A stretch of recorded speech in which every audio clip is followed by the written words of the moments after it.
पार बचाइए,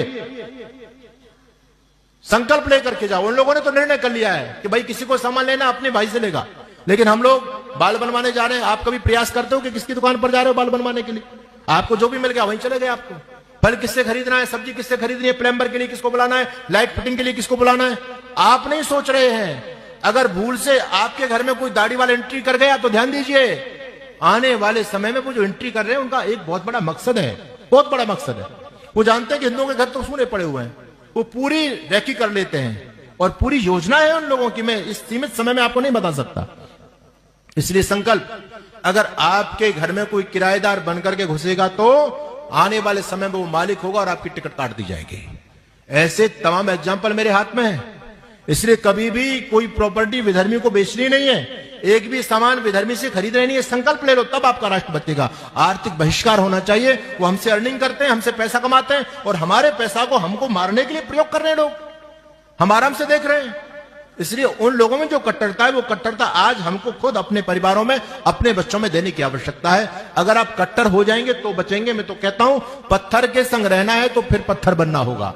धर्म बचाना चाहते हो तो फिर कट्टर बनना होगा, वरना कुछ सालों में घर में चिट्ठी बांटी जाएंगी, करो कबूल इस्लाम नहीं तो गर्दन काटी जाएंगी। जय श्री राम। योगेश अनंत काले सभी सुनने वालों को प्यार भरा नमस्कार। मुंबई से सटे अनेक इलाकों में अब हम जानते हैं कि 15 जनवरी से ये मराठों ने युद्ध छेड़ रखा था। 6 फरवरी को पुणे में अस्थमा से जो बीमार थे वो चिमाजी अप्पा वसई में 6 फरवरी को दाखिल हुए। माघ शुद्ध 10 से वैशाख शुद्ध 15, तकरीबन 3 महीने वसई में शह काट शह का खेल शुरू हुआ। आखिर में 1 मई की तारीख निश्चित की गई थी। वसई तीनों तरफ से पानी से घिरा हुआ है, ये हम जानते हैं। मात्र उत्तर दिशा से ही आवाजाही संभव थी, तो सारे हमारे मराठे वहीं उत्तर दिशा से गांव में अंदर आ गए थे। चिमाजी अप्पा ने सारी अपनी तोपें किले के सामने लगाकर उन तोपों को बत्ती देना तुरंत शुरू किया था।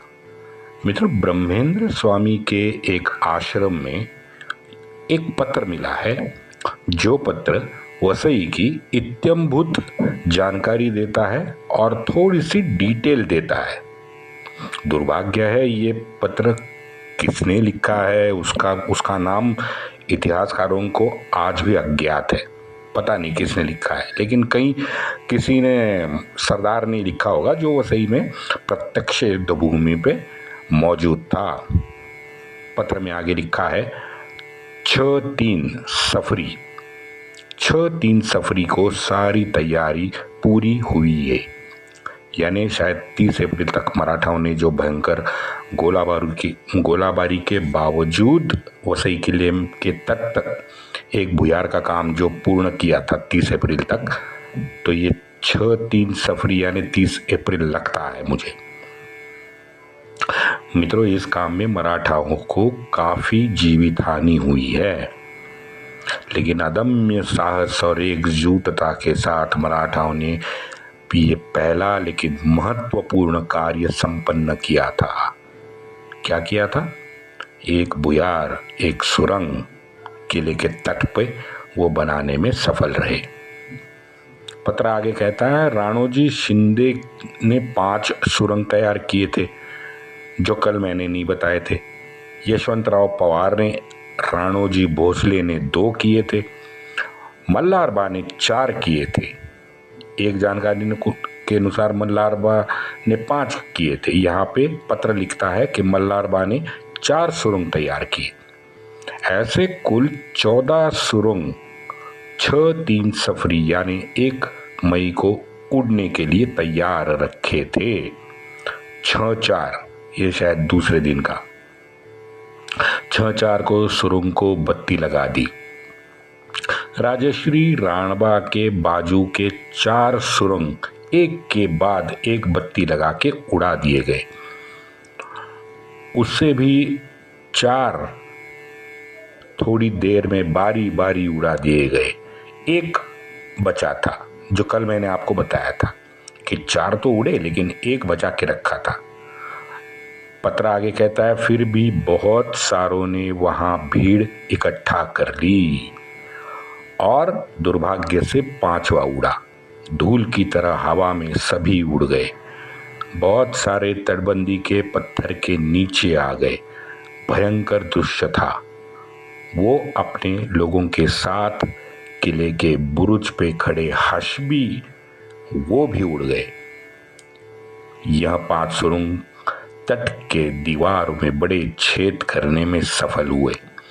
दूसरे दिन बचे हुए सुरंग को बत्ती वगैरह ठीक कर दी गई। चुनिंदा मनुष्य को योजना समझा दी गई। बाकी सारे युद्ध के लिए आतुर मावड़ा जो थे, उनको अपनी अपनी जगह बता के तैयार रहने के आदेश दे दिए। जाहिर है पिछले दिन हमारी हानि बहुत सारी हुई थी।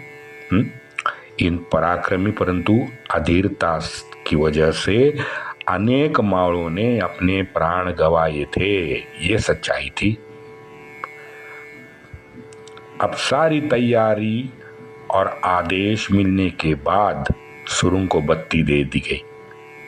सुरंग ने अपना काम किया। एक बाजू का आधा तट ही पूरा ढह गया। प्रचंड धमाके हुए।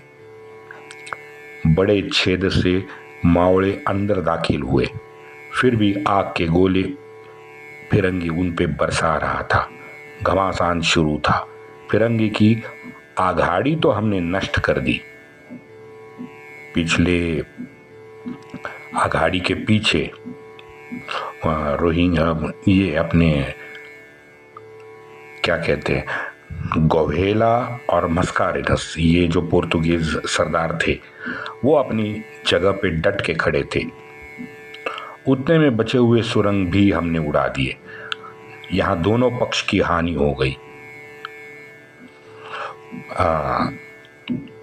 सुरंग मंजर इतना भयंकर था कि पहचानने की मुश्किल थी कि हमारा कौन और शत्रु पक्ष का कौन। तथापि बाहेरिल मार बहुत जाहला। मावड़ा ने ज्यादा जोर लगा के हमला किया था। बाहर वाले तो मावड़ा थे। मार बहुत जाहला, बहुत बहुत मावड़ाओं ने बहुत मार पड़ी। ये पोर्तुगीजों को बहुत मार दी और बहुत सारे पोर्तुगीज उन्होंने काट भी दिए हैं। चींटी की तरह मराठी अंदर घुस रहे थे। जहां भी हजबुई और पुर्तगाली उनको दिख रहा था, वो उन्हें काटने लगे थे। रात को युद्ध स्थगिति दे दी गई। बचे हुए फिरंगी ने गोवा से मदद मिलने की आशा छोड़ते हुए 4 मई को सुबह सव्यशियम ब्रुज पे सफेद झंडा लगा दिया। एक पुर्तगाली नीचे चिमाजापा के पास आके संधि की गुहार लगाने लगा। इतने साल के कष्ट का ये मित्रों सुखद फल था। मराठाओं ने लगभग 75 वर्ग किलोमीटर इतना बड़ा एरिया स्वराज्य में जोड़ दिया था। वैसे कुल मिला के 275 वर्ग किलोमीटर मराठाओं के पास आया था इस 2 साल में। ये 75 किलोमीटर है, ये इसने शायद वसई के बारे में लिखा है। सारे प्रदेश में खुशी की लहर दौड़ गई। वकील पेड्रो के पास सभी शर्तों को मनाने के अलावा कोई चारा नहीं था। मित्रों, लगभग 205 वर्ष चली पोर्तुगीजों की ये क्रूर सत्ता 4 मई 1739 को इसका अंत हो गया। वसई किले पे भगवा ध्वज फहराने का सम्मान रामचंद्र पंत पटवर्धन को मिला। यहाँ पे उनको आगे फिर बख्शिशी भी दे गई और इनको भी जमीन का पाटिल वगैरह बना दिया। रामचंद्र पंत पटवर्धन।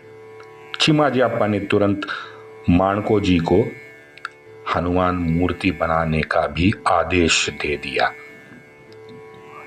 हमारे यहाँ पे इनको इन जैसे जो काम करते हैं मूर्ति बनवाने वाले, उनको पथरावट कहते हैं। तो ये माणको जी है, ये पथरावट मूर्ति बनाने वाला था, उसको हनुमान मूर्ति बनाने का आदेश चिमाजी अप्पा ने दे दिया। सारे हथियार तोपे जैसे थे जहां थे अवस्था में छोड़ने का आदेश चिमाजी अप्पा ने दे दिया। पोर्तुगीजों को 6 दिन की मुदत भी दे दी गई। तद्वत 12 मई को पोर्तुगीजों ने किला खाली कर दिया। पूरे 7 दिन 12 मई तक वकील, ये जो पोर्तुगीज वकील था पेड्रो बर्रात मराठाओं के पास जमानत के तौर पे मित्रों रहा। पेड्रो ने भी अपनी कुछ शर्तें तैयार कर रखी थी। उसके कहने पर जहाज खड़े कर दिए गए। ये अनाम लेखक ने पत्र 1739 में ब्रह्मेंद्र स्वामी को लिखा है, ये हमें भूलना नहीं चाहिए। वैसे बता दूं कि बाजीराव के निधन के उपरांत उसका डर अंग्रेजों के मन में कायम रहा और यही कारण है कि बिना चिमाजी अप्पा और बाजीराव को बताए मुंबई प्रेसिडेंसी ने शाहू के पास अपना एक वकील भेजा है। उसने भी मित्रों एक रोजनिशी लिखी है, मैंने आपको ये उसका संदर्भ बताया था, तथा उसने एक रिपोर्ट बनाया था और इंग्लैंड में रानी के पास भेजा था। वह रिपोर्ट आज उपलब्ध है। ब्रिटिश एक फॉस्टर नामक लेखक ने उस पूरे रिपोर्ट को यथा छाप दिया है। मित्रों, हमें ये मालूम होना जरूरी है कि वसई संधि की 100% संधि के शर्तों की पूर्तता चिमाजी अप्पा ने की है। विजय के बाद एक भी फिरंगी महिला की प्रताड़ना नहीं हुई। वसई गांव में एक भी ईसाई घर या उनका घंटाघर नहीं गिराया गया। घंटाघर की सारी घंटाएं चिमाजी अप्पा ने पेड्रो से सीधे तौर पे मांग ली थी और उन सारे घंटाओं में सभी अपने मंदिरों में दान भी दिया था। आज भी पुर्तगीज घंटाएं मंदिरों में सुमधुर आवाज से बज रही है। शंकरराव फड़के, कावड़े, गंगाजी नायक, अंजूरकर, 13 साल के इन लोगों के संघर्ष और मुक्ति का मार्ग 4 मई को जाके खुला है। शुक्र हुआ बाजी चिमाजी अप्पा, इन दोनों ने जो संकल्प लिया था उसको सिद्धि तक पहुंचाने का काम इन लोगों ने किया। मित्रों, भले ये लड़ाई 2 साल चली, लेकिन योजनाबद्ध तरीके से शत्रु को तड़प तड़प के मारा गया। लगातार शत्रु को क्षीण भी किया गया। वसई के बाद पोर्तुगीजों के हाथ में गोवा और दमन मात्र 2 प्रदेश रहे।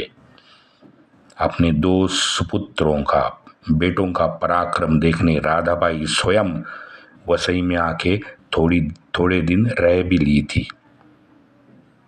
कुछ दिनों का विश्राम भी उसने वहां पे किया था। आगे सितंबर में फिर चिमाजी अप्पा ने उनको पुणे वापस ले गए। धन्य है मित्रों वो माता मावली जिसने ऐसे 2 पराक्रमी सुपुत्रों को जन्म दिया, जिन दोनों ने अपना नाम इतिहास की अमर गाथा में शामिल कर दिया है। वंदे मातरम।